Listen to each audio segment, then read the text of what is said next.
ബലാത്സംഗ കേസിൽ രാഹുൽ മാങ്കൂട്ടത്തിലിന്റെ മുൻകൂർ ജാമ്യം റദ്ദാക്കണമെന്നാവശ്യപ്പെട്ട അന്വേഷണ സംഘം രാഹുൽ അതിജീവിതയെ ഫോണിൽ വിളിച്ചെന്നും ജാമ്യവ്യവസ്ഥ ലംഘിച്ചെന്നും ചൂണ്ടിക്കാട്ടി SIT Thiruvananthapuram first class magistrate കോടതിയിൽ അപേക്ഷ നൽകി.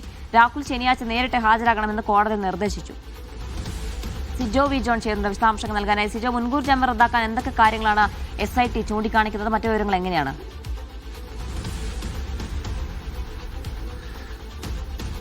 രാഹുൽ മാങ്കൂട്ടത്തിനെതിരായ രണ്ടാമത്തെ ബലാത്സംഗ കേസിൽ കോടതി കർശനമായ ജാമ്യ വ്യവസ്ഥകളോടെയായിരുന്നു ജാമ്യം അനുവദിക്കുന്നത്. അത്തരത്തിൽ ആണ് കോടതിയുടെ സമീപനം ഉണ്ടായിരുന്നത്. എന്നാൽ കഴിഞ്ഞ ദിവസമാണ് രാഹുൽ മാങ്കൂട്ടത്തിൽ ഈ അതിജീവിതയെ ഫോണിൽ വിളിക്കുന്നത്. രാഹുൽ ഫോണിൽ വിളിച്ചെങ്കിലും അതിജീവിത ഫോൺ എടുത്തില്ല. ഇതിനെ തുടർന്നാണ് രാഹുൽ മാങ്കൂട്ടത്തിനെതിരെ ഒരു പരാതി അതിജീവിത പ്രത്യേക അന്വേഷണ സംഘത്തിന് നൽകിയത്. ഈ പരാതി പരിശോധിച്ചതിന് ശേഷമാണ് ഇപ്പോൾ അന്വേഷണ സംഘം കോടതിയിൽ ഒരു ഹർജി നൽകിയിരിക്കുന്നത്. ഈ രാഹുലിന് നൽകിയിരിക്കുന്ന ജാമ്യം റദ്ദാക്കണമെന്നാണ് ആവശ്യപ്പെട്ടിരിക്കുന്നത്.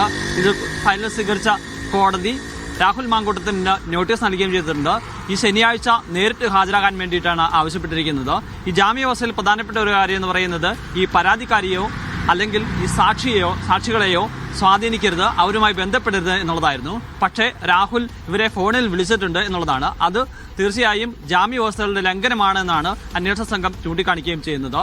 നമ്മൾ രാഹുലുമായി ബന്ധപ്പെട്ട വൃത്തങ്ങളോട് സംസാരിക്കുമ്പോൾ അത്തരത്തിൽ ഫോൺ പോയിട്ടുണ്ട്, അവരുടെ നമ്പറിലോട്ട് കോള് പോയിട്ടുണ്ടെന്നുള്ള കാര്യം സ്ഥിരീകരിക്കുന്നുണ്ട്. അതിന് രാഹുലിൽ നിന്ന് കിട്ടുന്ന ഒരു വിശദീകരണം ഈ അതിജീവിതയുടെ നമ്പർ ബ്ലോക്ക് ചെയ്യുന്നതിന് വേണ്ടി കോൺടാക്ട് എടുത്തപ്പോൾ സമയത്ത് അറിയാതെ കോള് പോയതെന്നുള്ളതാണ് രാഹുലിന്റെ വിശദീകരണം. അത് എത്രത്തോളം വിശ്വസനീയമാണ് എന്നുള്ളത് കാത്തിരുന്ന് കാണണം. എന്തായാലും ജാമ്യവ്യവസ്ഥയുടെ ലംഘനം ഉണ്ടായ സാഹചര്യത്തിൽ കോടതി ഇനി എന്ത് നടപടി സ്വീകരിക്കും എന്നുള്ളതാണ് ഏറ്റവും പ്രധാനപ്പെട്ട കാര്യം. ശരി, സിജോ വിജയനാണ് വിവരങ്ങൾ നൽകിയത്.